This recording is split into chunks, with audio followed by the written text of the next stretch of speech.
Hi everyone! Magandang umaga, tanghali, hapon at gabi sa inyong lahat kung sa mampanig ng mundo kayo naroroon. Ako nga palang muli si Lerma Novales Sarmiento, ang writer at author ng aklat na to na pinamagatang Life in Three Parts. Sa araw na to, ang topic ko ay, alam mo ba na ang Espiritu Santo ang nag-iisang Diyos, Ama na siyang nagsugo kay Kristo? Gusto kong ipabatid sa inyo ang katotohanan na ang katawan ni Kristo ay templo rin ng Espiritu Santo. Ang karunungan at kaalaman ni Kristo ay nagmula sa Espiritu Santo na nanan sa katawan ni Kristo, kung kaya sinabi ni Kristo na templo ng Espiritu Santo ang katawan ng tao at ang tao ay hindi nabubuhay dahil sa tinapay lamang. Ang Espiritu Santo na parating kasama ni Kristo ay ang siyang totoong Ama ni Kristo, na siyang nagsugo kay Kristo para hikayatin ni Kristo ang mga tao na magsisi, tumalikod sa paggawa ng masama at magbalik loob sa Espiritu Santo para patawarin ng Espiritu Santo ang kasalanan ng tao at nang sa gayon ang kaluluwa ng tao ay maligtas na huwag mapunta sa impyerno.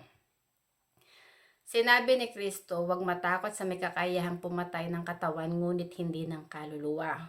Bagkos ang katakutan mo ay yung may kakayahang pumatay ng katawan at kaluluwa na siyang magbubulig sa iyo sa impyerno. Kung magbabalik tanaw kayo sa Biblia, noong ipinagbabawal ng Diyos Ama kay na Eva at Adan na huwag kainin yung bunga ng puno na ipinagbabawal, gusto kong ipabatid sa inyo na ang puno na yon ay ang puno ng kasalanan. Sinabi ng Panginoon kay Eva at Adan na huwag kakainin ang bunga ng puno na pinagbabawal at huwag ding hahawakan sapagkat mamamatay sila. Ang kasalanan ay kamatayan. At kapag gumawa ka ng kasalanan sa Espiritu Santo, ang iyong kaluluwa ay mamamatay. At dahil sa kasalanan, kung kaya ang iyong kaluluwa ay mahihiwalay sa Espiritu Santo. Kung kaya ang tao na lumalapastangan sa Espiritu Santo ay walang puwang sa langit dahil nga nilapastangan nila ang Espiritu Santo. Ang mga karumal-dumal na gawain na hindi kinalulugod ng Espiritu Santo ay yung mga pangangalunya, pakikiapid sa hindi mo asawa, pagbebenta ng aliw, yung mga kabaklaan at yung pagiging tomboy, na namumuhay sa kasinungalingan at pagkukunwari, pag-aari sa hindi mo naman pag-aari, yung pag-aari ng iba na inaari mo, na hindi naman sa'yo, yung pagnanakaw, yung nakawin mo yung asawa ng may asawa, o yung nakawin mo yung lupa ng may lupa, yan ay mga kasalanan na walang kapatawaran sa Espiritu Santo. Yung gawan mo ng mga istorya ng kasinungalingan ang iyong kapwa para siraan mo yung iyong kapwa, wala yang kapatawaran sa Espiritu Santo.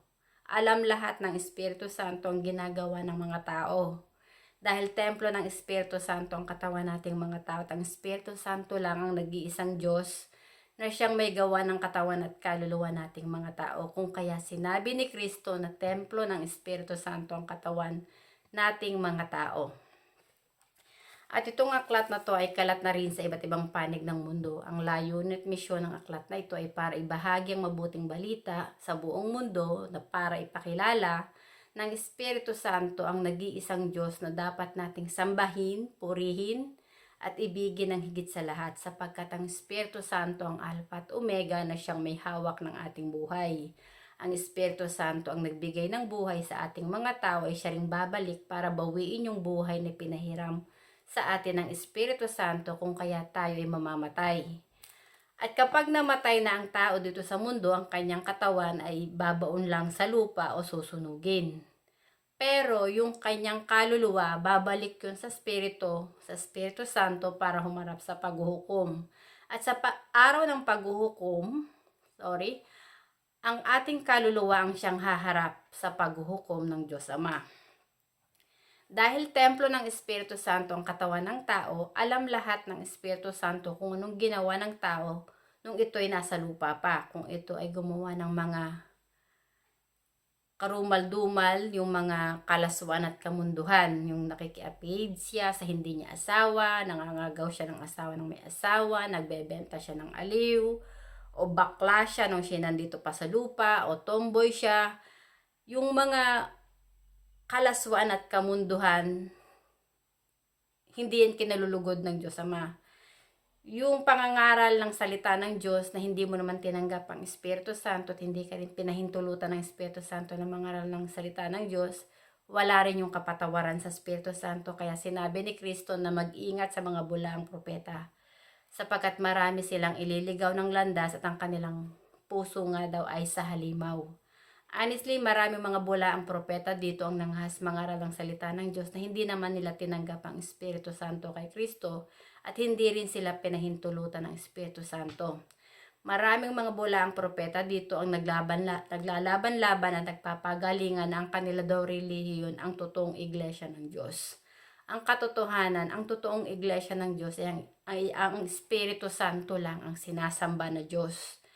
At wala silang itinataas na ibang pangalan, hindi yung pangalan ng kanilang relihiyon at hindi pangalan ng kanilang ministro ang kanilang itinataas dapat. Pero yung mga tao dito na nahuhumaling at umiidolo sa kanilang mga punong ministro, naligaw ang kanilang landas ang kanilang kaluluwa. Hindi nila nakikita ang katotohanan ng Espiritu Santo ang may hawak ng buhay nila at hindi yung mga bulaang propeta na to. At itong mga bulaang propeta ito na kanilang iniidolo, hindi sila maliligtas ng mga ito dahil walang bulag na makakapag-akay ng kapwa bulag. Parehas silang mahuhulog sa bangin. Ang katotohanan ng Espiritu Santo lang ang siyang nag-iisang Diyos na siyang may gawa ng katawan at kaluluwa nating mga tao na dapat nating purihin, ibigin at sambahin dahil ang Espiritu Santo ang nagbibigay ng buhay sa atin. Hindi yung mga relihiyon na nagkalat dito sa mundo. Hindi yung mga bulaang propeta na nagkalat dito sa mundo. Ang Espiritu Santo ang nagbibigay ng buhay sa atin. Nasasaad sa banal na kasulatan, suriin nyo ang bawat espiritu. Sapagkat maraming ang espiritu ang gagamit din ng pangalan ni Kristo para hikayatin ang mga tao na wag magpuri sa Espiritu Santo, kundi sa kanilang mga rebolto, santo-santuhan at Diyos-Diyosan. Honestly, maraming mga tao dito sa mundo ang hindi nagpupuri sa Espiritu Santo. Sinasabi nila na sila ay naging kaisa ni Kristo, pero ang puso nila ay malayo sa Espiritu Santo. Hindi sila naging kaisa ni Kristo na nagpupuri, sumasampalataya at umiibig sa Espiritu Santo. At bilang isang tinawag ng Espiritu Santo na maging tagapagsalita niya at maging tagapagsalita ni Kristo, gusto kong ipabatid sa inyong katotohanan ng Espiritu Santo na lumukob kay Birheng Maria ay ang siyang totoong ama ni Kristo. Ay siyang nagbibigay ng buhay sa buong sangkatauhan. Dahil templo ng Espiritu Santo ang katawan nating mga tao. Si Kristo ay ang bugtong na anak ng Espiritu Santo na siyang sinugo ng Espiritu Santo para maging tagapagsalita ng Espiritu Santo. Si Kristo ay siyang magiging daan natin para tayo muling magkaroon ng komunikasyon sa totoong Diyos Ama, sa Espiritu Santo na siyang nagbibigay ng buhay sa atin. Si Kristo ang maglalapit sa atin, sa Espiritu Santo para tayo ay magsisi, magbalik loob sa Espiritu Santo at nang sa gayon ang ating kasalanan ay patawarin ng Espiritu Santo at nang sa gayon ang ating kaluluwa ay maligtas kung sakaling tayo ay lumisa na dito sa mundo. Honestly, maraming mga tao ang bumababoy sa kanilang katawan na siyang sagradong tahanan ng Espiritu Santo dahil sa pag-ibig nila sa pera. Maraming mga tao ang mas umiibig sa pera kaysa sa Espiritu Santo. Kung kaya maraming kaluluwa ang nasa kadiliman. At ang kanilang kaluluwa kahit buhay pa sila dito sa mundo, ang kanilang kaluluwa ay zombie na, gawa ng kasalanan. Kung ang tao ay magsisisi, tatalikod sa paggawa ng masama, at magpapakumbaba na magbabalik loob sa Espiritu Santo, patatawarin sila ng Espiritu Santo at ang Espiritu Santo ay palalayain ang kanilang kaluluwa sa kamatayan dahil gawa nga ng nagsisi na sila at nagbalik loob sa Espiritu Santo. So yung kanilang kasalanan ay nalupig na gawa ng sila ay nagsisi. Pero kapag ang tao hindi nagsisi at hindi tumalikod sa paggawa ng kasalanan, na patuloy pa rin nilang nilalapastangan ng Espiritu Santo. Sa oras na lumisan na sila dito sa mundo, ang kanilang kaluluwa ay hindi kikilalanin ng Espiritu Santo ng anak ng Diyos, sapagkat naging tampalasan sila, Judas, at walang paggalang at pagrespeto sa Espiritu Santo na siyang kanilang Diyos Ama na nagbibigay ng buhay sa sarili nila. Honestly, narito na tayo sa huling panahon. Sinabi ni Kristo na mag-ingat sa mga bulaang propeta, sapagkat marami nga ang gagamit sa kanyang pangalan, ngunit ang puso nila ay halimaw. Yan yung isang propesiya ni Kristo. Sinabi niya na sa huling panahon, maraming mga bulaang propeta magsusulputan na gagamitin ang pangalan ni Kristo. Pero sinabi ni Kristo na suriin niyo ang bawat kaluluwa, ang bawat espiritu, kung sila ay totoong naging kaisa ng Diyos.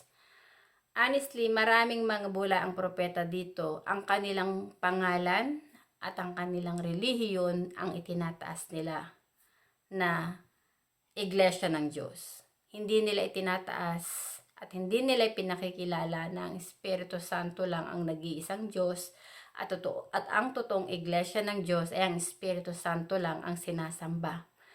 Maraming mga tao ang kanilang katawan ay binaboy na nila gawa ng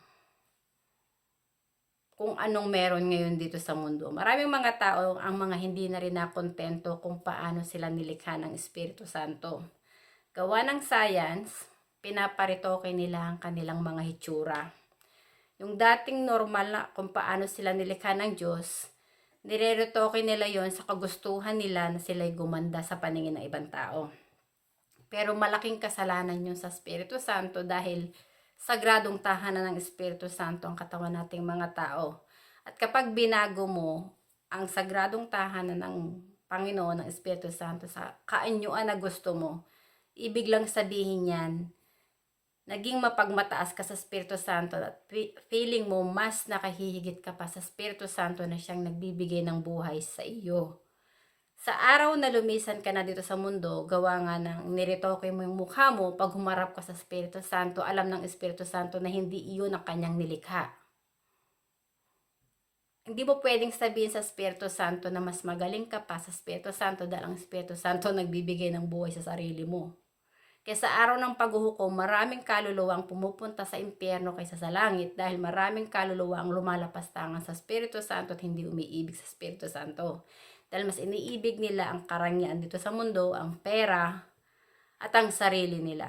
Honestly, narito na tayo sa huling panahon. Ang babalik para bawiin yung buhay na pinihiram sa atin ay ang Espiritu Santo, na siyang Ama ni Kristo, na siyang parating kasama ni Kristo. Ang ating katawan, templo yan ng Espiritu Santo, at ang Espiritu Santo nag-iisang Diyos, Ama, na siyang may gawa ng katawan at kaluluwa nating mga tao. Ay ang siyang aalis din sa ating katawan kasama ang ating kaluluwa kung kaya tayo mamamatay. At maliwanag na sinabi ni Kristo ng kasalanan na walang kapatawaran ay kapag nilapastangan mo ang Espiritu Santo at hindi lahat ng tumatawag sa Diyos ay maliligtas, sapagkat hindi lahat ng tumatawag sa Diyos ay nagpupuri, sumasampalataya at umiibig sa Espiritu Santo. Alam ng Espiritu Santo ang bawat puso ng bawat tao dahil siya yung may gawa ng ating buhay. Ang Espiritu Santo ang may gawa ng ating katawan. Dahil templo ng Espiritu Santo ang katawan natin at ang Espiritu ng Espiritu Santo ang nagbibigay ng buhay sa atin. Sa science, sinabi din ni Charles Darwin na ang evolutions of human's life daw ay nagmula sa unggoy. Pero kung aaralin mo at uunawain mong mabuti ang mga aral at salita ni Kristo, mauunawaan mo kung kaya ka umiiral dito sa mundo ay dahil sa presensya ng Espiritu Santo. Ang Espiritu Santo ang nagbibigay ng buhay sa ating mga tao. Ang evolutions of human's life ay hindi nagmula sa unggoy, kundi nagmula sa presensya ng Espiritu Santo. Ang ating kaluluwa ay Espiritu yun, nakawangis ng Espiritu Santo dahil yung ating kaluluwa ay Espiritu na pinanganak sa Espiritu Santo. Kung kaya tayo ay magiging anak ng Diyos kung ang ating kaluluwa ay naging tapat at naging mabuting anak sa Espiritu Santo katulad ni Kristo. Si Kristo ang daan, buhay, liwanag at katotohanan para ang ating kaluluwa ay maligtas. Dahil si Kristo ang sinugo ng Espiritu Santo para hikayatin ang mga tao na magsisi at magbalik loob sa Espiritu Santo. Ang mga tao na naniniwala kay Kristo at sumunod kay Kristo na nagpupuri at sumasampalataya sa Espiritu Santo ay siyang maliligtas sa araw ng paghuhukom. Yung mga kaluluwang nanatiling mapagmataas, mayabang, sinungaling na lumalapastangan sa Espiritu Santo ang kanilang kaluluwa ay walang puwang sa langit, kung kaya ang kanilang kaluluwa ay sa impyerno ang punta, kung saan naroroon din ang kanilang amang Judas na si Satanas. Dahil si Satanas ang siyang ama ng mga sinungaling na lumalapastangan sa Espiritu Santo. Honestly, maraming mga bulaang propeta ang pumupunta rin sa impyerno dahil hindi sila pinatawad ng Espiritu Santo at hindi rin sila kinilala ng Espiritu Santo na anak ng Diyos dahil hindi nila itinuro ang katotohanan.